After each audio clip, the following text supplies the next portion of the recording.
Coucou, j'espère que tu vas bien. Je suis ravie de te retrouver aujourd'hui pour cette nouvelle vidéo. Ça fait super longtemps que je ne suis pas venue ici et je m'en excuse. Mais c'est qu'il s'est passé beaucoup de choses dans ma vie depuis la dernière fois, notamment un petit bébé qui s'est invité sur la route. Et donc ça a remis pas mal en cause mon chemin, on va dire. Mais me revoilà et je te le dis maintenant, comme ça c'est fait. Si tu ne me suis pas sur Instagram, c'est là-bas que je suis vraiment le plus active. Donc je te mets le lien en description et n'hésite pas à m'y rejoindre.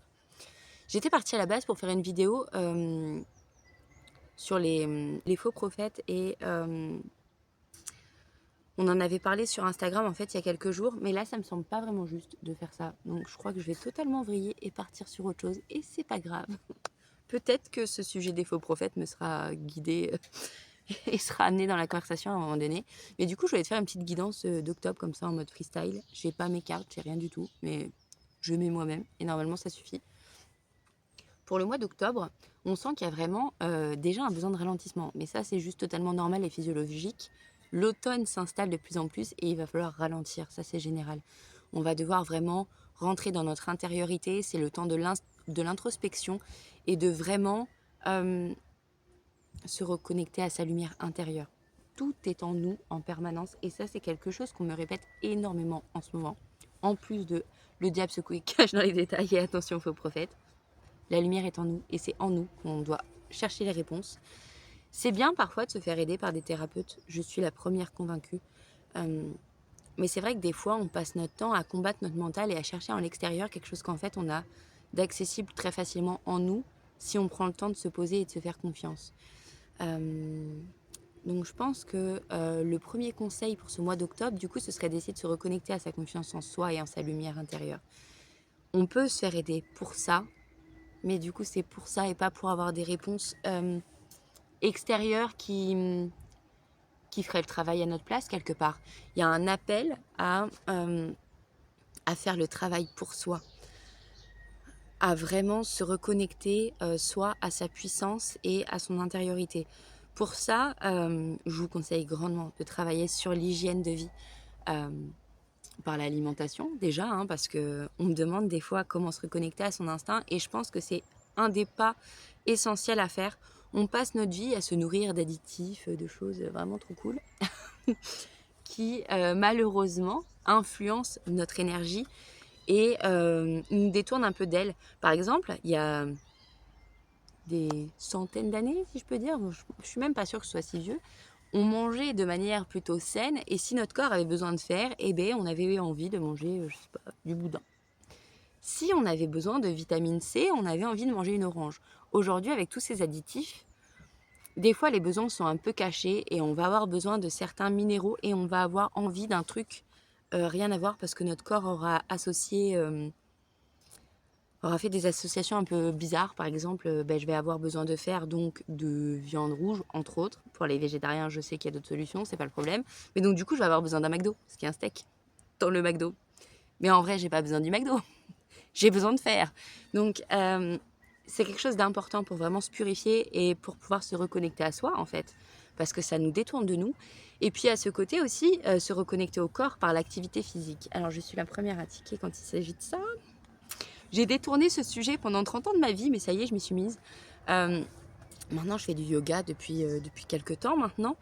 Et j'en fais pas longtemps, je fais une petite séance de 20 minutes par jour, des fois 40, quand vraiment j'ai l'élan et que mon corps m'y appelle. Et ça fait un bien fou, mais vraiment. Moi qui ai jamais su méditer et qui ai jamais su avoir un calme dans ma tête, là, ça y est, je l'ai. J'arrive enfin à l'installer et à juste être posée et canaliser même pour moi. J'arrive à canaliser pour moi. Si vous me suivez depuis longtemps, vous savez que je suis, comme beaucoup de thérapeutes d'ailleurs, très forte pour canaliser pour les autres, c'est pas un problème et je me lance pas des fleurs, mais c'est les résultats que j'ai. Hein. Mais quand il s'agit de moi, j'ai toujours beaucoup de mal et là, grâce à ce calme intérieur que je réussis de plus en plus à recréer, j'arrive enfin à faire un travail pour moi et à me reconnecter à ma lumière, mais véritablement. Et c'est vraiment chouette de pouvoir se reconnecter à son essence parce que ça permet d'être plus juste aussi dans les décisions de ma vie, en fait, tout simplement. J'arrive à sentir si c'est juste ou si c'est mon mental là qui s'emballe et qui part en vrille. Et là, pour ce mois d'octobre, on nous invite vraiment à accentuer ce travail-là. En fait, c'est super important surtout, et voilà, on en revient au sujet, je savais que ça allait venir à un moment donné, surtout que le diable se cache dans les détails et qu'en ce moment, il y a pas mal de faux prophètes, donc de gens qui te vendent guérison, lumière, etc., alors qu'en fait, dans leurs intentions, ils sont pas du tout aussi nobles et que le résultat sera pas aussi chouette. D'ailleurs, dans les faux prophètes, il y a 2 catégories, je pense, peut-être plus, mais c'est ceux que j'ai en tout cas conscientisés, on va dire.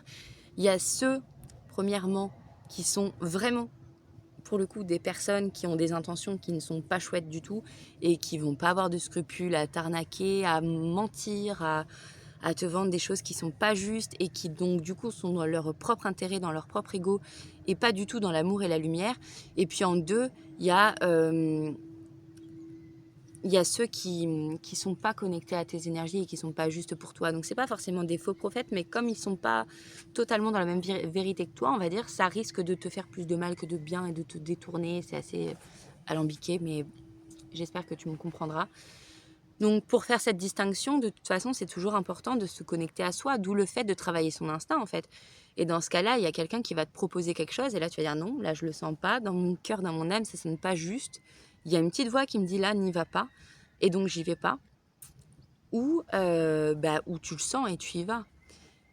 Et c'est important du coup de travailler cette distinction entre mental et instinct parce que des fois aussi quand tu vas travailler des blessures qui sont pas confortables, tu vas bien sentir la personne mais il y a quelque chose qui va dire non mais j'y vais pas en fait. Mais ce j'y vais pas, est-ce qu'il est vraiment parce que du coup c'est pas le moment ou est-ce que c'est parce que tu as peur d'aller affronter cette blessure et là c'est un autre problème parce que du coup si tu as peur faut peut-être y aller quand même. Alors après peut-être c'est pas le moment, ça sert à rien non plus de se violenter et de se persécuter.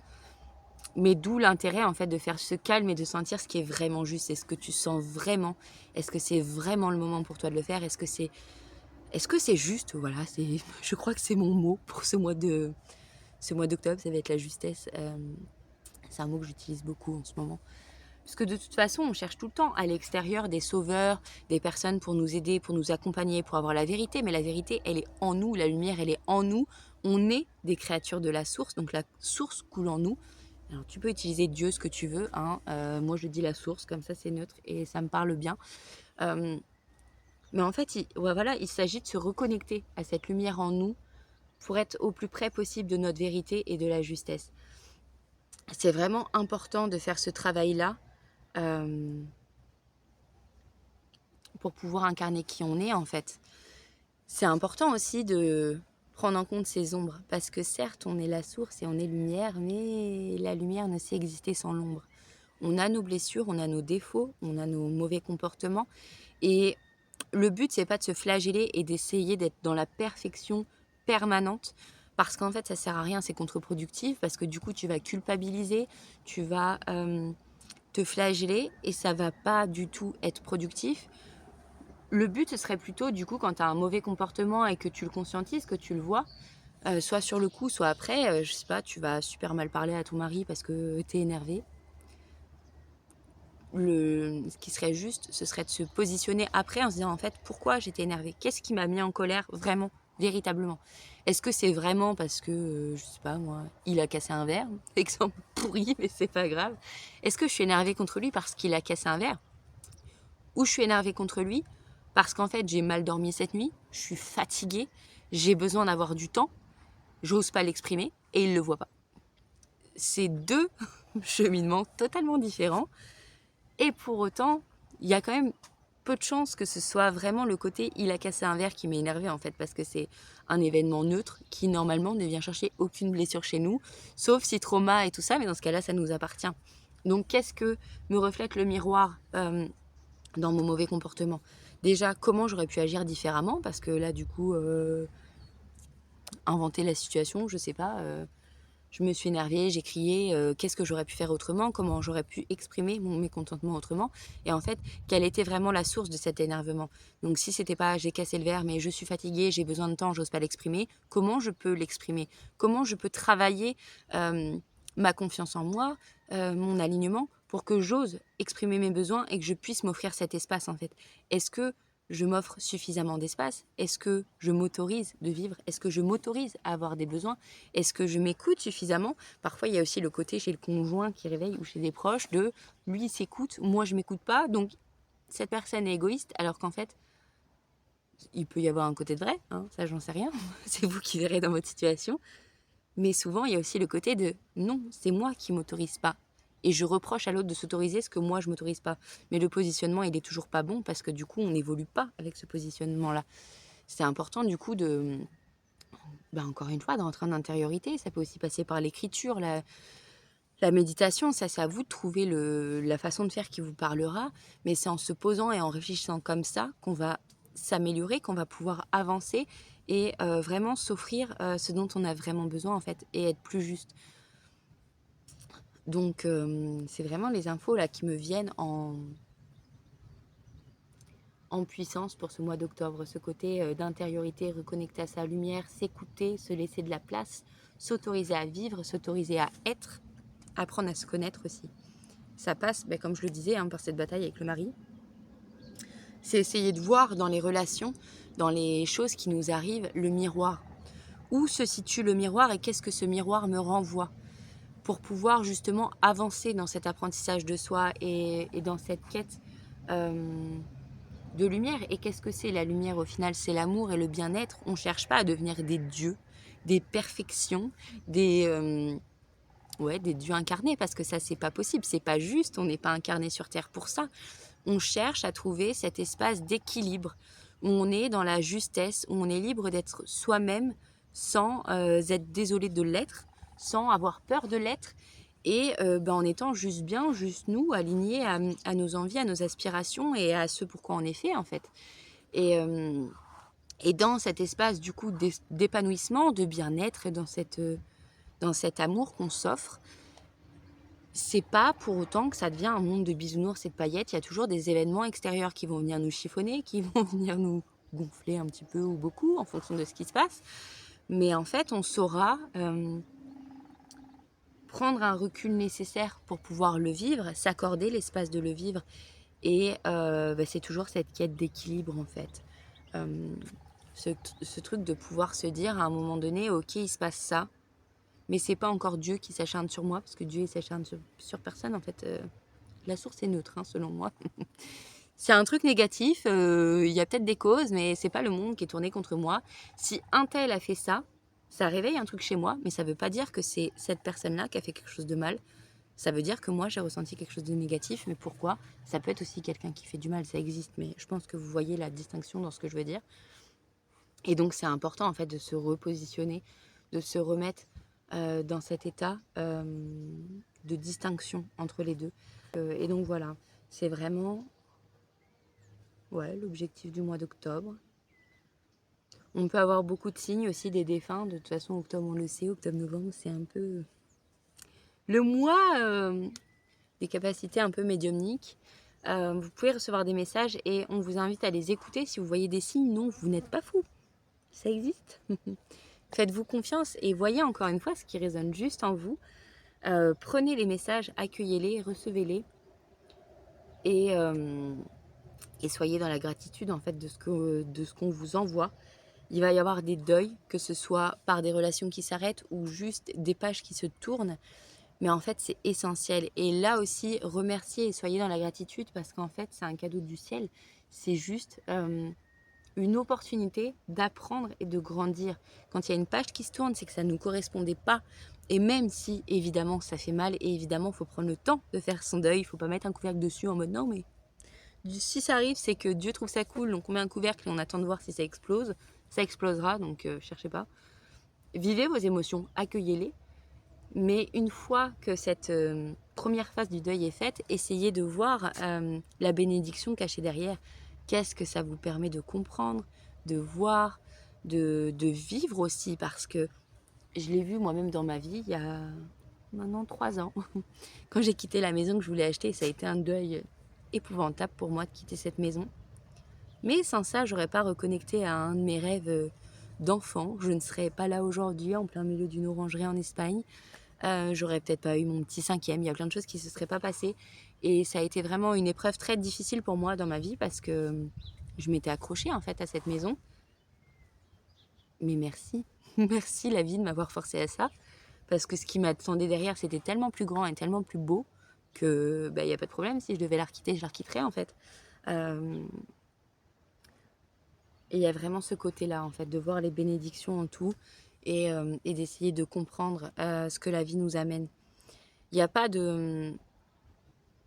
Il n'y a pas de sauveur, ça on l'entend beaucoup en ce moment, il n'y a pas de sauveur. Personne va venir vous sauver, mais il n'y a pas non plus... J'ai du mal à le dire parce que je ne suis pas totalement d'accord avec ce que je reçois là. Mais bon, je vais vous dire quand même. Il n'y a pas de bourreau non plus. Il n'y a pas de sauveur, il n'y a pas de bourreau. Je parle d'un point de vue céleste. J'aime pas non plus ce mot-là, mais je vais le dire comme ça pour que ce soit compréhensible pour tout le monde. Dans le sens où en fait tout dépend de vous.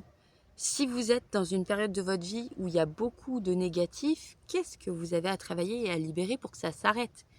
Il n'y a pas quelqu'un, un père fouettard dans le ciel qui est là à dire non mais elle va morfler parce que elle m'a cassé les bonbons là, donc je vais lui envoyer tout un tas de malédictions, de rencontres mauvaises, de situations mauvaises parce qu'il faut qu'elle morfle. Non, ça n'existe pas en fait.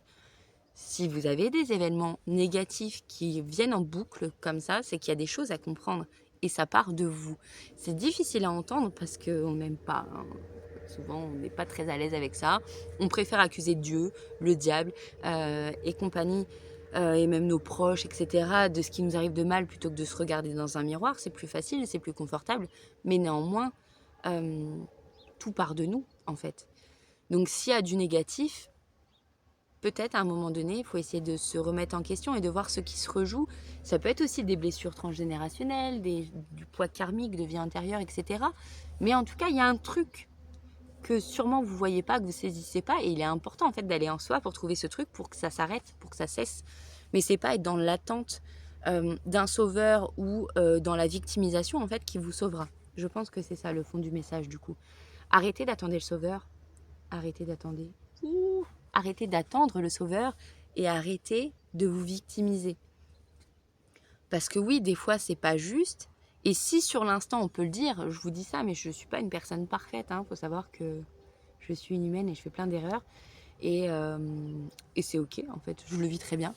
Il y a des moments où tu vas recevoir un événement négatif, où tu vas créer un événement négatif et tu vas dire mais pourquoi encore il m'arrive un truc pourri? Je voulais de la lumière et en fait là je me retrouve totalement déprimée, il y a ce truc là qui m'arrive, ça me saoule, j'ai l'impression que j'y arriverai jamais, c'est pas juste. Sur le moment en fait ton émotion elle est là, tu la vis, tu te rebelles, tu te révoltes, tu fais ce que tu veux si ça te fait du bien, mais une fois cette première émotion vive passée, c'est là en fait qu'il faut que tu te poses et que tu vois ok, maintenant j'ai bien râlé, j'ai bien juré, j'ai fait tout ce qu'il fallait faire pour bien extérioriser cette émotion pas cool.